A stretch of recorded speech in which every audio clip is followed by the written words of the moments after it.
Hello friends, welcome to tutor Mantra training. इस tutorial में आपका स्वागत है। प्रीमियर प्रो के विशेष ट्यूटोरियल में हम आपको बताना चाह रहे हैं न्यू प्रोजेक्ट के बारे में कि आप प्रीमियर प्रो में नया प्रोजेक्ट कैसे बनाएंगे। जब आप एडोब प्रीमियर ओपन करेंगे तो आपके सामने ये विंडो, इस टाइप की विंडो ओपन होगी। यहाँ पर आपके सामने 3 ऑप्शन उपलब्ध रहते हैं। चौथा ऑप्शन यहाँ पर रिसेंट प्रोजेक्ट, यानी यदि आप इस एडिटिंग टेबल पे आपने पहले से कोई काम कर रखा है तो यहाँ पर उसकी लिस्ट रहती है। और यदि आप नया प्रोजेक्ट बनाना चाहते हैं तो यहाँ पर नया प्रोजेक्ट बनाने का ऑप्शन है न्यू प्रोजेक्ट। इस पर क्लिक करके आप नया प्रोजेक्ट बना सकते हैं। इसके अलावा यहाँ पर अगला ऑप्शन है ओपन प्रोजेक्ट। यहाँ पर क्लिक करके यदि आप पहले से किसी अन्य लोकेशन पे, किसी हार्ड डिस्क में या एक्सटर्नल डिवाइस में सेव कर रखा है तो आप इस पर क्लिक करके ओपन कर सकते हैं। या किसी प्रीमियर से संबंधित कोई हेल्प की ज़रूरत है तो आप हेल्प पे क्लिक कर सकते हैं। या आपको नहीं वो काम करना है तो आप एग्जिट बटन पे क्लिक करके बाहर जा सकते हैं। यहाँ पर हम आपको बताते हैं न्यू प्रोजेक्ट के बारे में। नया प्रोजेक्ट बनाएंगे तो क्या क्या सेटिंग देनी होती है और कैसे बनाएंगे। न्यू प्रोजेक्ट बटन पे क्लिक करें। क्लिक करने के बाद हमारे सामने न्यू प्रोजेक्ट डायलॉग बॉक्स रहता है। यहाँ पर कई 2 टैब्स यानी पैनल उपलब्ध होते हैं, एक जर्नल टैब, एक स्क्रैच डिस्क टैब। यहाँ पर बहुत सारे ऑप्शंस उपलब्ध हैं। यहाँ पर आपको सेटिंग देनी पड़ती है। Video rendering and playback, render file आप किस लोकेशन पे सेव करना चाहते हैं से संबंधित आपको सेटिंग देनी पड़ती है। वीडियो डिस्प्ले टाइम कोड आप जो टाइमलाइन पे टाइम कोड डिस्प्ले होगा वो किस फॉर्मेट में होगा, टाइम कोड में होगा, frame, feet plus frame, 16 mm या फ्रेम्स में। सामान्य तौर पर हम टाइम कोड पे ही काम करते हैं। ऑडियो सैंपल, ऑडियो का डिस्प्ले का सैंपल रेट ऑडियो सैंपल्स में होगा या मिली सेकेंड्स में होगा। सामान्य तौर पर ऑडियो सैंपल रेट ही होता है। कैप्चरिंग, बनाए जाने वाले प्रोजेक्ट में जब कैप्चर करेंगे तो आप किस फॉर्मेट में करना चाहेंगे। यहाँ पर आप डीबी पे काम करेंगे या एचडीबी पे काम करेंगे, इसमें से किसी एक का चुनाव करना होता है। यदि आप डीबी पाल में काम करना चाहते हैं तो डीबी में, यदि एचडीबी में काम करना चाहते हैं तो एचडीबी का प्रोजेक्ट यहीं से क्रिएट किया जाएगा। इसके अलावा आपको यहाँ पर 2 चीज़ें और देनी होती हैं। आप प्रोजेक्ट को कहाँ पर सेव करना चाहते हैं, किस लोकेशन पे, तो आप ब्राउज़र बटन पे क्लिक करके नई लोकेशन का चुनाव कर सकते हैं या जिस लोकेशन पे आपको यहाँ पर है वहीं पे इसका लोकेशन को सेट कर सकते हैं। चाहे तो आप यहाँ पे न्यू फोल्डर पे क्लिक करके नया फोल्डर भी क्रिएट कर सकते हैं। कैंसिल करते हैं, यहाँ पर यही लोकेशन ओके है और अपने आप प्रोजेक्ट का कोई नाम दे सकते हैं, क्रिएट न्यू प्रोजेक्ट। अब हम यहाँ पर ओके बटन पे क्लिक करेंगे तो नया प्रोजेक्ट क्रिएट हो जाएगा। लेकिन नया प्रोजेक्ट क्रिएट करने से पहले हम आपको स्क्रैच डिस्क टैब के बारे में या पैनल के बारे में बताना चाहते हैं।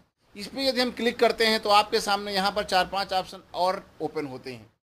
यहाँ पर होता है कैप्चर्ड वीडियो।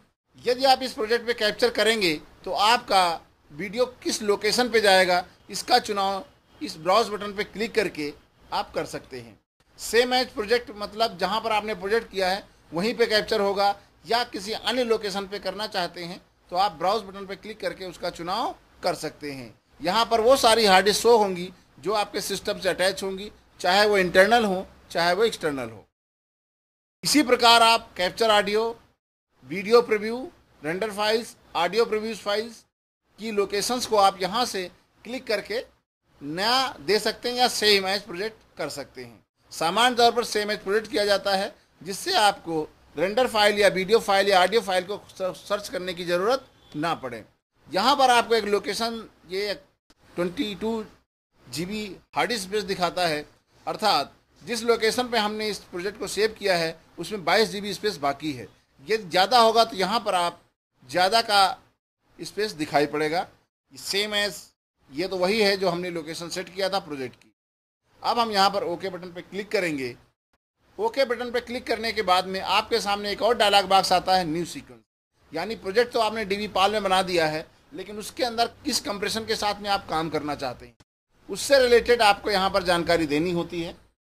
यहाँ पर आपके सामने 3 टैब्स या 3 पैनल्स होते हैं, sequence preset, setting and tracks. यहाँ पर आपके सामने बहुत सारे प्रीसेट अवेलेबल हैं ऑलरेडी। यहाँ पर RE, 2K, ABCSD, DB 24 frame, DB PAL, HDV, red R 3D, SD cam HD mobile devices के लिए अलग से उपलब्ध है। यहाँ पर मोबाइल के लिए काम करना चाहते हैं तो उसके लिए अलग से कोई ये आपको सीक्वेंस प्रीसेट अवेलेबल है। लेकिन यहाँ पर हम आपको बताना चाहते हैं जो सामान्य तौर पर भारत में काम होता है DB पाल पे होता है, और आजकल HDB में काम होना शुरू हो गया है। आप चाहें तो HDB में से आप यहाँ पे HDB i25 50i का चुनाव करें या इसका चुनाव करें, किसी का भी चुनाव करें। जिस भी अवेलेबल प्रीसेट का चुनाव करेंगे उससे संबंधित सारी डिटेल आपको यहाँ पर उपलब्ध हो जाएगी। यानी उसकी वीडियो एडिटिंग मोड क्या है, टाइम बेस क्या है, वीडियो सेटिंग क्या है, उसका फ्रेम साइज़ क्या होगा, फ्रेम रेट क्या होगा, पिक्सल एस्पेक्ट रेशियो, फील्ड कौन सी चुनाव है, ऑडियो सेटिंग क्या है, और उसमें कौन कौन से ट्रैक्स यहाँ पर आएंगे, कितने ट्रैक्स आएंगे, ये सारी डिटेल आपको यहाँ पर उपलब्ध रहती है। जैसे कि हम स्टैंडर्ड 48 पे क्लिक करेंगे तो ये सेटिंग है। यदि हम HDB में इस पे जाएंगे तो आप यहाँ पर देखिए इसका फ्रेम साइज़ क्या है, फ्रेम रेट क्या है, एस्पेक्ट रेशियो, ऑडियो सैंपल और ऑडियो ट्रैक्स। इसी प्रकार अलग अलग ट्रैक्स, अलग अलग ऑप्शंस में अलग अलग चीज़ें आपको यहाँ पर शो होंगी। जैसे हम इंडिया में काम करेंगे तो ये इसका चुनाव करेंगे, इसका 25 फ्रेम पर सेकेंड है। जबकि यदि आपको आउट ऑफ इंडिया NTSC पे काम करना है तो आपको 60i का चुनाव करना होगा। इसी प्रकार यदि SD कैम SD में जाते हैं तो यहाँ पर भी आपके सामने कई सारे ऑप्शंस उपलब्ध होते हैं। ये देखिए, यहाँ से भी आप किसी का चुनाव कर सकते हैं। फिलहाल हम यहाँ पर DB पाल में स्टैंडर्ड 48 किलोहर्ट्ज़ का चुनाव करते हैं। सेटिंग में यहाँ पर जितने भी ऑप्शंस आपको यहाँ दिखाई पड़ते हैं, यदि इनमें से किसी पैरामीटर्स का आप चुनाव करना चाहते हैं तो यहाँ सेटिंग पे क्लिक करें।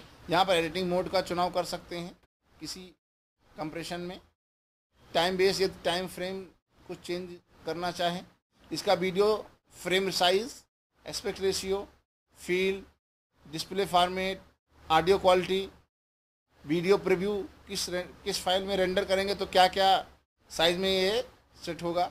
यदि आपने कुछ चेंजेस किया या तो उसको सेट करना चाहते हैं, सेव करना चाहते हैं इन फ्यूचर के लिए तो सेव प्रीसेट कर देंगे, ये एज प्रीसेट की तरीके से सेव हो जाएगा।